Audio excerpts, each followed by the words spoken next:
Guys, I'm here with Visigoth. They have just started their West Coast tour. They have plumaged San Diego and totally destroyed LA. So, how are you guys doing tonight? We're doing just fine. Good. Awesome. So, is this your first time here and doing a tour on the West Coast? It is, actually. Yeah. It is? Yeah. Cool. So, what song has had the best reaction so far with the crowd? Honestly, it's been the Revenant King. Yeah, the title track. Yeah, the title track. People are into that one. The chorus. Yeah. It's been the one, like, everybody knows the chorus. That and Dungeon Master. Yeah, those songs are really good. Yeah, those two. So, tell me, let's go back a little bit to your forming days. Who was the forming members and, like, how did it come to be? Do you want me to answer that, or do you want So the forming members were me, my name's Lee, and Jake. We had played in a band previously, and Jake came up to me and was like, hey, do you want to do a band that was, like, you know, kind of straightforward heavy metal with clean singing, because we should just do that. And then so we Yeah, well, I had always like, wanted to sing in a band. I'd always wanted to sing in a band like that for years, and I just never, for some reason, never did it. So I called up Lee and asked him if he wanted to do it. And we also kind of set out, when we did have this conversation this night that I called him, we also kind of set out with the primary intention of taking it very seriously and being professional about it, just seeing how far we could take it. Yeah. And I think that attitude alone is kind of why we're even at the point we're at right now. Why we're out on the road, Yeah. And also, I have to say the name Visigoth is just awesome. I'm really big into history, so when I heard Visigoth, I'm like, that's really cool. How'd you come up with that? I was like, why did you pick that name? It was vocal tracking sessions for the first demo. I joined the band but didn't play on the demo, but we were all at the Belgian Waffle in Salt Lake City, some sleazy all-night Waffle House. Like, we need a band name. Yeah, we were writing like a list. We compiled this big list of names that were like names we liked. We pulled from all sorts of different sources. We had stuff from Robert E. Howard. We had stuff from Michael Moorcock. We had stuff from Robert Jordan. All these kind of fantasy names. And then we had a couple historical names and medieval names of weapons, names, We had this list. We kind of weeded out all the clunky ones, and then we finally kind of got down to like 6 or 7 names that we liked, and we just went through each of them and looked them up online to see which ones had not been used yet by a professional, like, serious band, and Visigoth was kind of the one it triangulated on. I think we also liked it because single words are easy to remember, just like a one-word band name, and also it seemed to be kind of like a name that wouldn't kind of put a filter on before people heard your music. You know what I'm trying to say? Well, and it also, like, Visigoth kind of also embodies the heavy metal aesthetic and the heavy metal attitude.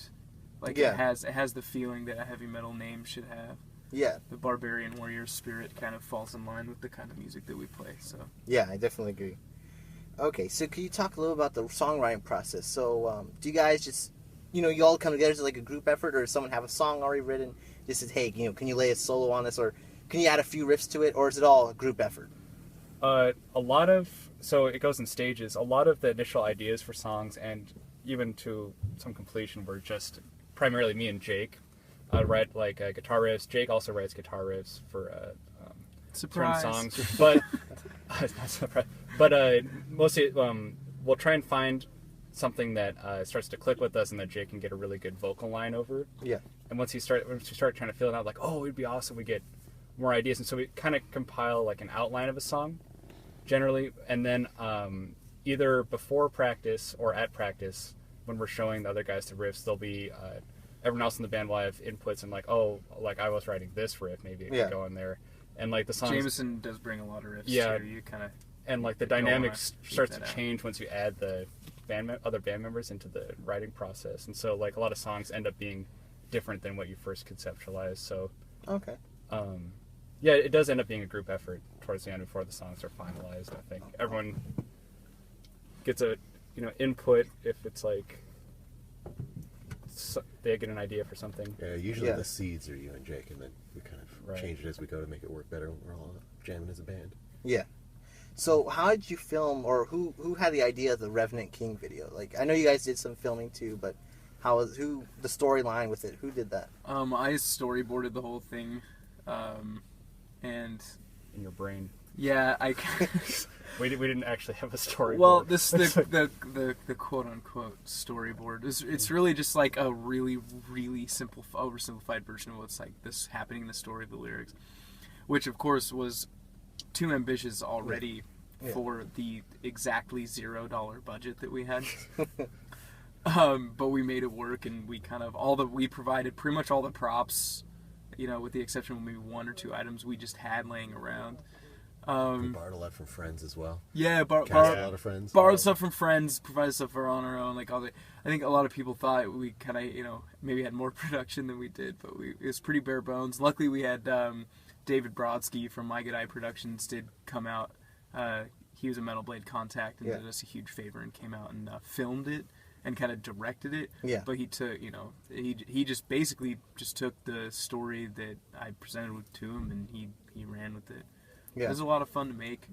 Yeah. And, it's got chainmail, it's got swords, it's heavy metal. Yeah. It's cold.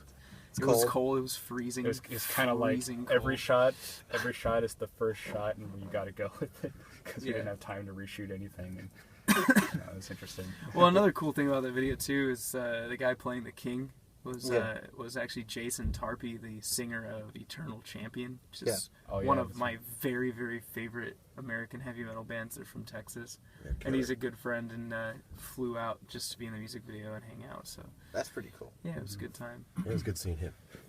Yeah. Well, if you guys would never told me that, actually, that was really shot really good. I actually really enjoyed that video. Well, thanks. Nice. Yeah. So, what are you talking about, Metal Blade? So, how do you guys get signed to Metal Blade? What's the story behind that? Simplified version of that. Well, do you want me to? Yeah, go ahead for it. Go ahead. It was pretty much.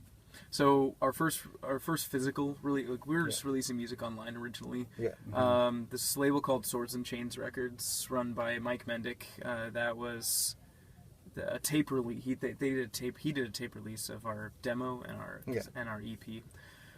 That eventually made it into the hands of Sarlacc Productions, who teamed up with Cruz del Sur. So Sarlacc, Cruz del Sur, put out our EP on vinyl. Yeah. The guy who runs Sarlacc, Merton McCormack, he is, and sorry if I butcher the pronunciation, Merton, he's buddies with Alan from Primordial, Irish metal band Primordial. Alan heard it, watched some videos of us playing online, thought we had some potential, so he put our music in the hands of Metal Blade and contacted us about working with them. Well, that's pretty cool. It's like a chain of events that led up to that. Yeah, it's completely unseen by us. I'm just like, I think, it's on the internet. I think getting a message from the singer of Primordial about signing to Metal Blade was about the last thing we expected to show up in our inbox on a random weekday. It was pretty wild. It was surreal. That's crazy. So you're talking about the EP. So how would you say, since the Final Spell EP to new album Revenant King, how would you guys say it's changed? It still sounds like Visigoth, but how would you say it's changed musically, or do you feel it's changed at all? I'll go first. I feel like the most obvious answer to that is that it kind of is swinging in more, on the Revenant King, it's swinging more in an epic direction. Mm-hmm. With the songwriting, the songs are all very long and kind of like these sweeping, epic melodies and kind of concepts for each song. Yeah. Especially the last track, the Arcane Mists of Prophecy. So I think the EP was sort of like us finding a solid base, and then like we kind of still have rocking elements in Revenant King, but it went a little more epic. Just go ahead. That's all. Yeah. Well, and also the production style was a lot on the full length album versus the EP. The full length album's production style is a lot more organic and a lot more quote-unquote old school, if you want to call it that way. Raw, as Lars would say. It's a lot more recorded in a studio and less in a bedroom. Yeah. Kind of like... and the guitars on the full length are full tube amps, whereas they were kind of a mishmash of amps and modeling. And like double tracking. The EP is just a lot more digital, whereas the full length is a lot more like... It was simplified quite a bit. The rest of the band sounds good, I think, on the album more so. Mm-hmm. Well, we're still trying to find our sound. We don't really know. We haven't quite nailed it down yet. Yeah, it's the album's kind of all over the place. And some of the songs in the album are even older than some of the songs that were on the EP. Oh, yeah. I never want to say, like, all right, we're done improving. Yeah. This is the sound. You know what I mean? We'll just do that forever. We still suck too bad to, like, just rest on No, dude, we're good. We're done improving. Sure. It's not going to get any better than this. JK. Alright, next question. Can we talk a little about the recording of the album? Sure. What do you want to know about there specifically? Yeah, tell me about guitar tracks, vocal tracks. Like how long it takes. Was it pretty simple? It was a lot of work. Yeah, it was a lot of work. So what we did is we scratched every song. We had a scratch track, so we recorded the songs on a home computer. On my computer, is split between me and Jamison to these scratch tracks, and that was for the drums to record to a click. Since we were just talking about earlier, some bands might record live in the studio, we play at the same time. We did everything dubbed, right? So starting, we did the drums, and then we tracked the guitars, and then the bass, and then the vocals. Yeah, fully multi-track. And it took us a week to do the guitars. I think no, like a week and a half to do drums. It's like 3 days for drums, at least 4 or 5 days for guitars. Mikey did his parts the fastest, actually. The drummer. Yeah, but that was me. I did it in 2 hours. Oh, that's right. Matt was the fastest. Matt did his part in 2 hours, but then I remember the solos took me, I think 3 days to do, because I'd be like, nope, not good, and then we'd have to go back and do them over, and it was just. Bless Andy Patterson, our producer, and his boundless patience. Right, and then vocals. Do you want to talk about the vocal recording, Jake?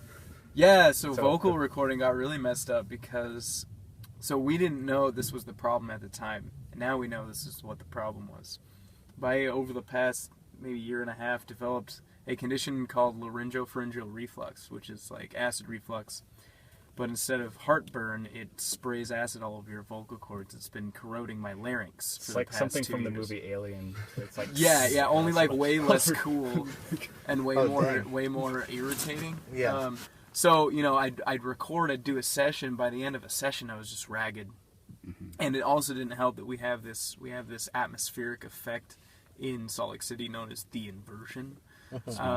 Which is because of the way air travels across the mountain peaks that surround the city, it pushes all the pollutants and smog down into where you're breathing the air, as opposed to other cities where it's just in the air. So that any singer will tell you that fucks you up. That combined with this acidic digestive problem that I had that I didn't know about. It just took a really, really long time to record songs that otherwise I could have nailed in a week, probably. So I ended up, kind of having to spread it over the course of a month and a half. I'd record for a day and then have to take 4 days off, come and record for a day. And I don't know, we might not admit it to ourselves, but we are perfectionists when it comes to the stuff that we do, so it's important to us to get it right. And that's why also... It took forever. We didn't just that's good enough, because we were really... care about the recording. So well, and hopefully next time it'll be a lot less time and a lot less stress to get it done. Well, there's a couple songs I'm really glad though, the Revenant King. I remember I was feeling my voice was feeling really good one day, and so I told Andy to re-roll the Revenant King for some reason. I was there, and I retracked both of the verses in single takes, and they both were way better than what was there before. And so both of the verses on Revenant King that are on there now were both single takes from just a random day where I decided to do it. They almost weren't better.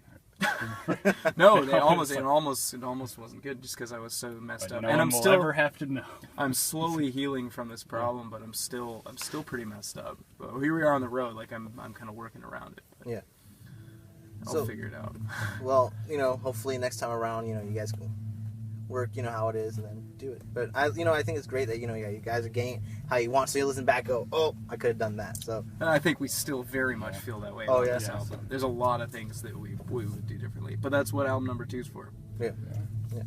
So who did the artwork for this album? Chris Fairwind. Can I talk about Chris Fairwind? Chris Fairwind. That's all I know. Go ahead.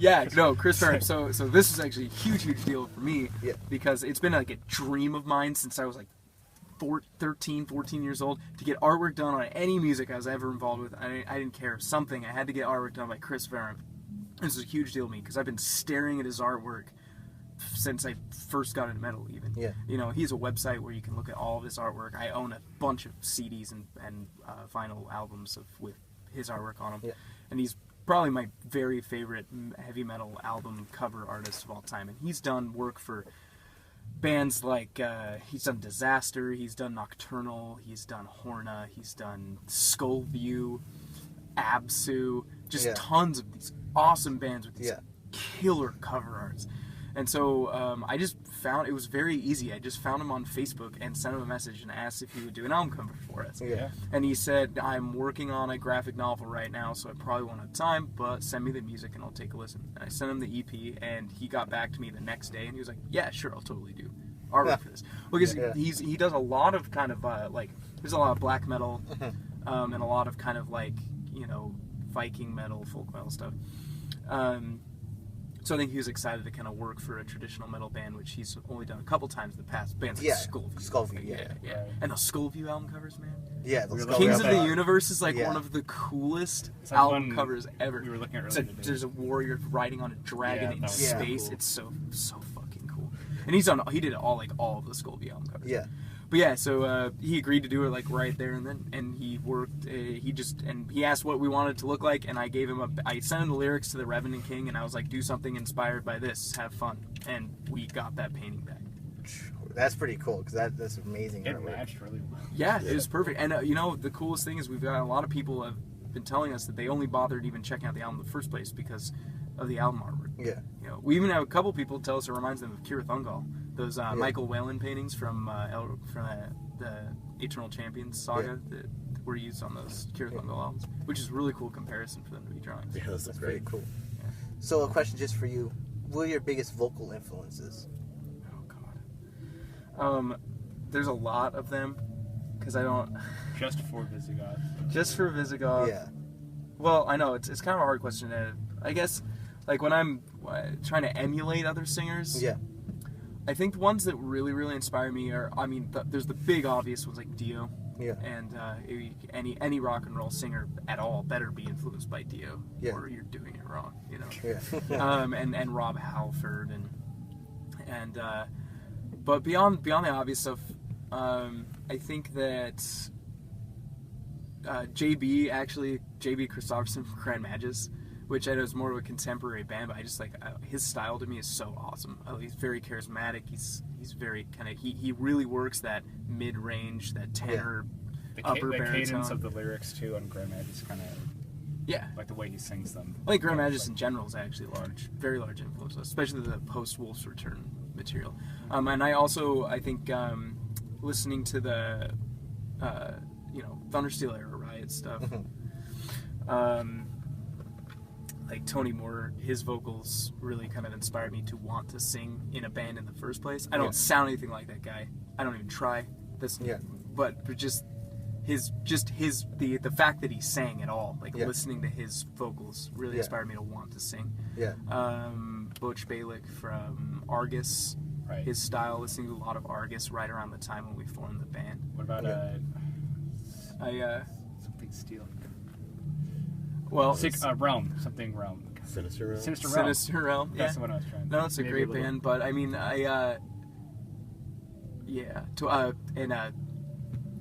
definitely Twisted Tower Dire, especially the Crest of the Martyr album. Especially the production on the vocals too. Yeah. So that was a huge vocal influence as well. I mean, I could really go on and on about this one. Vicious Rumors. Digital Dictator, that album, huge vocal influence for me. Yeah. I can't hit those highs, of course, but just that the impassioned grit that he puts in his voice, man. Yeah. And I'll stop there. But you kind of get the idea. Yeah. So then for the guitarist, let's talk about guitar influences and gear. Okay. So let's see. Influences for Visigoth. Do you have any influences come right to the top of your head? As far as rhythm style, I love the Scorpions a lot. Oh, hell yeah. I try and incorporate a lot of like Matthias Yavs, Yuli. Love Michael Schenker. I think I like his stuff in UFO better. Yeah, but his lead style, Buck Dharma from Blue Oyster Cult, is a huge influence on me as far as my leads. I can't shred like Lee can, so all those slow bluesy solos on the album are mine. Because my fingers don't work like that. So I figure if I can't play fast, you might as well play well. So guys like Schenker and those sort of classic rockers, Richie Blackmore, kind of stuff. That's cool. Awesome. Yeah, I'd say like a lot of I'm influenced by like a lot of the same bands in that style. I think for me, a lot of my influencing to be like to learn the guitar was just sort of like I was a big fan of just guitar playing in general. So I liked all the kind of stereotypical virtuoso guys like Yngwie Malmsteen and like Steve Vai and Van Halen and like kind of like Guitar Center type guys, but like I get what but I just loved the guitar, and it's hard for me to like point out influences for Visigoth because I feel like kind of soaked up all it's that. sort of a collaborative like we're all fans of the same type of metal in certain regards, and it's like when I'm writing for Visigoth, I'm trying to channel sort of that style, but then also kind of what inspires me to play the guitar. So like I might be thinking in my head like, oh yeah, this is like gonna be like a sweet version of this other thing that's not even in the genre of Visigoth or something like that. But like I don't know, it's all very whatever. Let's just move on from that. I'm not gonna try and explain that. So, but you're talking about gear. Yeah. This one, Jamison and I both play a Hughes and Kettner Switchblade tube head with the onboard digital effects, and we found that's a really great one for live because when you find a preset like with equalization, distortion, and everything, you can just save it on the little foot switch, and you can save up to 99 banks. Yeah. And so when you dial in your tone, you can just save it. Even if the knobs get screwed up. Yeah, and even if the knobs get turned up in like the trailer or something, you can always have the same sound. And so consistency is really great with those amps. Okay, that's pretty cool. I looked that up. It's a great sounding amp. They actually have an amazing tone too, and they're not super expensive. It's not like a $3,000 bargain or anything. And we're gonna be worried about losing it on the road. Yeah, we're playing our mid-level Jackson V's. Is yours a Randy Rhoads V? Yeah, mine's an RV. Yeah, it's the same. And there you go. Okay, then about the album, you did a cover of Manila Road. Now, I'm gonna say this, I don't know that much Manila Road. I know them, I haven't gone, I haven't really listened to like a whole album, so what would you guys suggest for me and the listeners to check out? By Manila Road? Yeah, but I'm by like Manila besides Road. Every fucking song that band's in. I'd say like the Crystal Logic album and Gates of Fire are probably good. I love Open the Gates as well. Open the Gates. But yeah, those are good. So, but Jake he'll say every album. He's okay, right, but like the most accessible for, one. I don't know. For Manila Road, I mean, so they definitely have, they're an eras band where they kind of go through different eras. Yeah. For that classic era, I mean, Crystal Logic and Open the Gates are probably for their kind of earlier material. For the mid-period, kind of where they went thrashy almost a little bit, where you had Out from the Abyss and Mystification and whatnot. I think Mystification is probably my favorite of those. That little period in theirs. Yeah. For where they started going a little more epic, where you had like you had Spiral Castle, you had Open the Gates, Voyager, like those albums. Definitely Gates of Fire. I mean, Gates of Fire is a megalithic album, and that's the one that I heard when it came out in 2005, I think. Yeah, 2004, 2005. I was in high school. Young high school, and I heard that album, and it just changed everything for me. So, and that's how maybe it's not the truest of the true because I didn't get into their older stuff first. Yeah. But I was too young. I didn't know. This is just the first one I heard. I saw the cover art. I ordered a copy of it online just based on the cover art in a review that I read, and I was like, cool. Bought it, popped it in my CD player when it showed up, and it was all, it just all clicked. Heavy metal was something new. It was something different from that point forward for me. But I mean, all of their albums are really great. Even that, the most recent one they put out, and even Playground of the Damned, which people talk shit on for the production being bad or whatever. Pretty sure that the only people saying that are people who pirated the album online digitally, because a pre-mastered leak went out that everyone downloaded, thought it sucked, and if you listen to it on vinyl or on the CD, it sounds awesome. That album is so cool and underrated. So that's one I recommend you revisit if you heard and didn't like. Buy a copy of it and check it out. Yeah, I'm trying to think. I can see the artwork in my head, but it's like a guy. He has like a red beard. He's like fighting people. It's like I think it's their earlier stuff. That's the Deluge. Okay, I've heard some of that on YouTube or something. That's a killer album. That's where they kind of started bridging into their more kind of expansive, epic feeling material from the earlier stuff. So, killer album. I love that album. Interestingly, that's their current drummer Noidi, who's played in a whole bunch of bands. He's a German guy. Yeah. That's his favorite Manila Road album. So might be a cool one to check out. Then obviously you guys are kind of put under the U.S. power metal tag. But to me, personally, I see Visigoth as a heavy metal band with catchy riffs, memorable songs, and like, you know, fist bang and head bang too. So what do you guys kind of think? I totally agree with that. I don't think we're a power metal band. Yeah. I think we are influenced by power metal, particularly U.S. power metal, but I think we are just a heavy metal band. Okay. Yeah, that's what I kind of thought. Yeah, too. like I guess the goal wasn't to join the club of power metal for any reason, or I don't know. Yeah, I mean there are power metal bands. Like we love power metal, but I don't know if it's like the goal. Yeah, well, there's power metal bands we're certainly influenced by.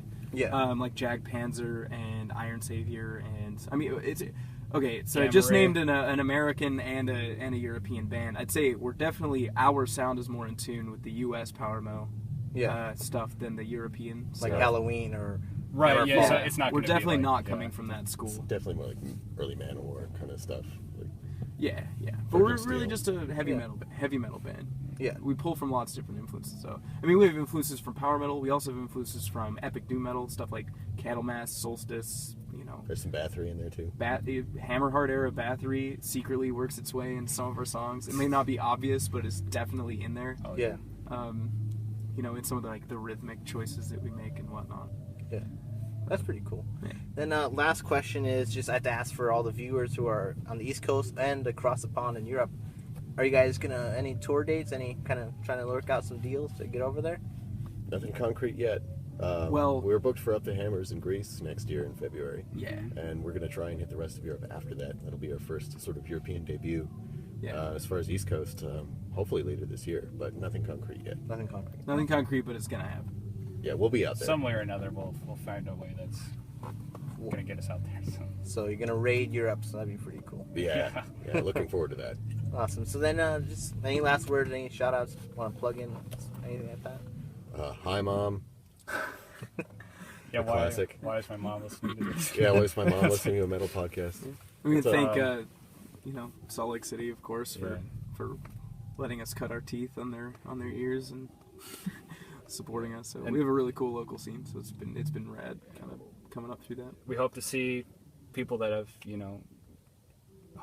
we hope to see everybody at our shows, basically, that have bought That our have been album and buying have our supported album. us, Yeah, come hang out with us at the merch table. We'll grab a beer together, chill out. Yeah. Sounds good. Well, thank you guys for your time, and I hope the rest of the tour is a success. Hey, Thanks, cheers, man. Thanks, man. Thanks for the interest in the interview.